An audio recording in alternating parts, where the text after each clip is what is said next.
Just one last question to you, Quan. Are you saying it is your? Let me not say. Are you saying, because you haven't said this? Would you say that in your belief, votes move the needle more than money does? Votes move the needle more than money does. Yes. To answer your question, I would say yes. The money moves the policy, but the voting protects what you have. And what I'm saying to you is That's a that good argument. We did not protect what we had in our communities because we were not politically active. So yes, we couldn't move forward because we don't have the money, but we didn't become politically active enough to protect the little bit that we had in these communities. Now we have dog parks instead of schools and homes.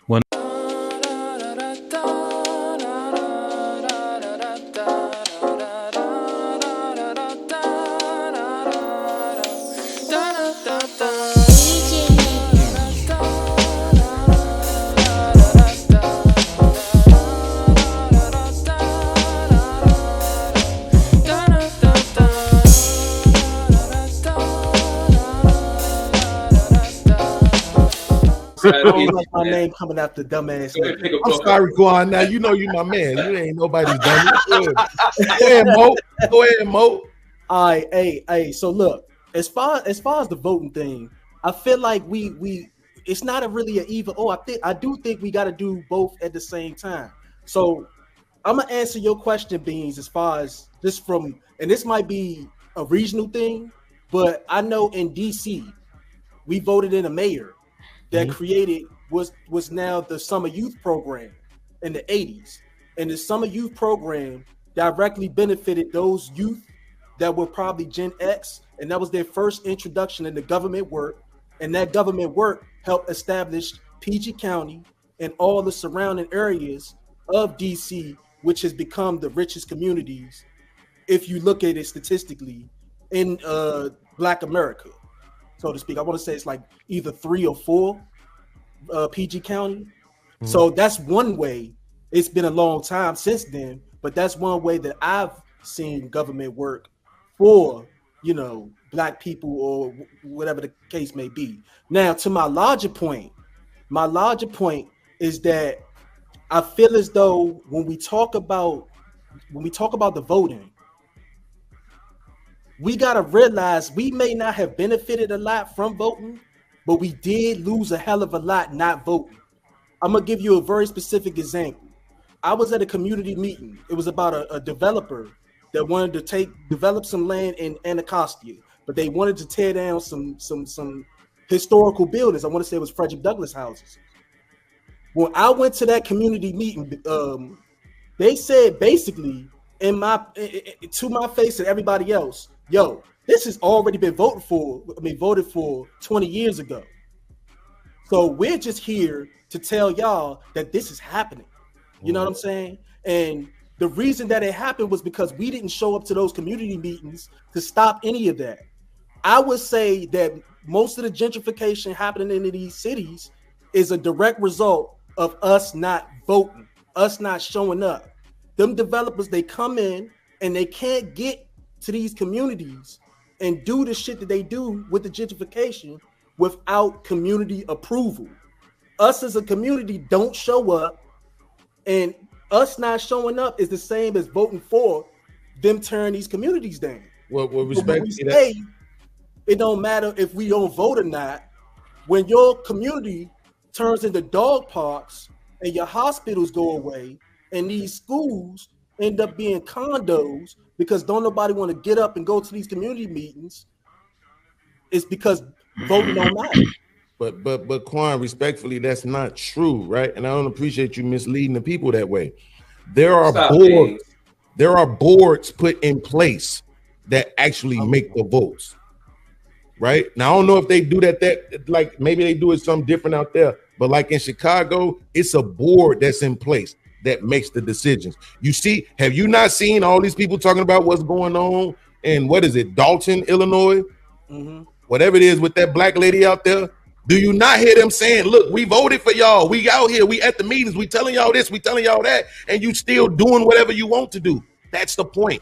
Once you appoint those people to those positions, now they get to make the decisions as if they're speaking for you. Indeed. That's what happens. So you showing up and complaining about it don't change a damn thing. But Beans, by proxy, hold on. But Beans, by proxy of you putting them in place to protect you and your assets, doesn't that show the benefits of voting? You have to vote the right people in. No, right? Because the argument is this is the example I always use, him. It's like if you play, or for you, I'll use Madden, right? You in Madden, you can create a player, right? You can make them as strong, as big, as tall, as fast, as smart. You can make them everything you want them to be. But inside that game, guess what he got to do? Run, jump, catch, throw. You can't make them do nothing else besides run, jump, catch, throw. That's it. I don't care how dope you make them. That's how politics work. I don't care who you put in there. Once they get in there, they have to play the game the way the game is played, or they gonna get up out of there. But every time you've seen a politician try to step outside of what is the norm, they end up in prison, they end up blackballed, they end up martyred. Something happens. They get them up out of there. They have to play the game the way it's played. Last year, my auntie, I was talking to my auntie, they was all finna go vote for this black dude. I said, in a year, you're gonna be crying. Now we need to get some new blood in there. He black, he young, he this, he that. He in there now, and guess what they doing? They all crying. You giving all the money to the immigrants. Well, y'all the one voted them in. So let Quan respond. Beans, to give you one thing, and it could be different. However, Quan, do you remember in DC when we had what was it called? Title 19, I think it was, something like that, where the waiters, the servers, and the bartenders were trying to get paid like a living wage, like $15 an hour, based as opposed to tips and things of that nature. So Beans, it was just something like they were trying to get paid, but that was on the voting. What is it called? The ballot, I guess. Addendum, I think they call it. Yeah, and so you literally check yes or no for that particular bill to be passed. Yeah, outside of the board. Talking about one line. Oh yeah, we do have $15 an hour for. So I think did it pass? I think it might have passed. Yeah, it passed. We do pay. But go ahead, Quan. I was just remembering that. Just from I saw that was on the actual ballot. Aside from people, go ahead, Quan. You about to reply to Beans? But no. So I was intentional in my example. I didn't specify a politician. I specified the community. So, and that's also a point of. It's not always just vote. We did not show up to these meetings. That has nothing to do with a vote. All we had to do was show up to the meeting and give some kind of pushback to these developers. And they could not do it. But because we in mass do not show up to meetings, and we have this rhetoric of, well, it's not going to impact anything anyway. When the communities change and they're not thinking about us, then we get what we get. Quan, that's not how that works, is what I'm trying to tell you. I'm from Chicago, Cabrini Greens. Do you think all those people, weren't there complaining about the gentrification that was about to happen to them? And then when they went to the meetings and they started complaining about it, the developers swore up and down they was going to contribute like 30 to 40% to the people who was there. And it ended up being less than 10.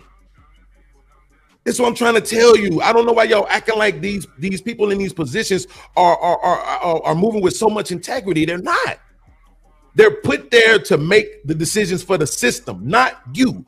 That's a politician's job, is to politic. That shit ain't got nothing to do with the people. They don't give a shit about you. It Beans, I get that. But what I'm telling you is, when I go to these community meetings, remember, I see maybe 3 other young people my age at these community meetings. Yeah. And these community meetings are determining what's going to be built, where subsidized money is going to go. Mm-hmm. They determine so much the budget. I was at a budget meeting the other day. I was the only black man my age. Everybody else was older. Mm-hmm. So what I'm saying is that this rhetoric of people not wanting to vote, is turning people off to things that are beneficial. Like, we need to be in the rooms about when the budget is being divvied up. We need to be a part of that. But Quan, wait, one thing, it's like no. But wait, Quan, your statement is, to me, I believe you're putting the cart before the horse, right? The assumption is that people just don't want to participate, right? The assumption is that there was a time when people were participating and everything was going our way, and then for some reason we just stopped participating. No, people don't participate because they understand there is no effectual change coming from my participation. That's what Freezy is talking about when he says that a lot of people right now are dismayed with the thought of even just voting because they feel like, for what? I vote. The last three elections, not the last three, but if you skip Obama, from Bush to Trump to Biden, it's been the election is rigged. The votes don't count. This has been the narrative for all three elections, but we want to make it seem like people just waking up and going, it's not worth voting. The narrative around the elections is that they rigged and the person who actually won didn't win. So what do you want people to do? Turn a blind eye to that and just they said Obama came out of nowhere too. They said that about him. Your apathy is what's gonna is the reason why we got a lot. I want people to realize that we have dropped the ball in terms of our political activists. Like, it's not just voting. Yes. We not showing up to a lot of these communities. I'm telling you, so much of these things that are important to our day to day, we not there. Absolutely. I go to these meetings and we not there. I'm not saying that, there was a point in time where we was there or whatever. I can't speak to that. I can only speak to the 35 years I've been on this earth. And for me, what I've saw with my own eyes was the fact that we were not in these meetings and these developers were able to take advantage of the fact that we were politically inactive, whether it was the vote, whether it was us showing up, whether it did not matter. And a lot of the ball got dropped in our communities was because of the fact that the young people like us took after the older people, and they collectively have not been politically active. And it's not just one last question to you, Quan. Are you saying it is your? Let me not say are you saying, because you haven't said this. Would you say that in your belief, votes move the needle more than money does? Votes move the needle more than money does? Yes. To answer your question, I would say yes, the money moves the policy, but the voting protects what you have. And what I'm saying to you is that that's a good argument. We did not protect what we had in our communities because we were not politically active. So yes, we couldn't move forward because we don't have the money, but we didn't become politically active enough to protect the little bit that we had in these communities. Yeah. Now we have dog parks instead of fucking schools and homes.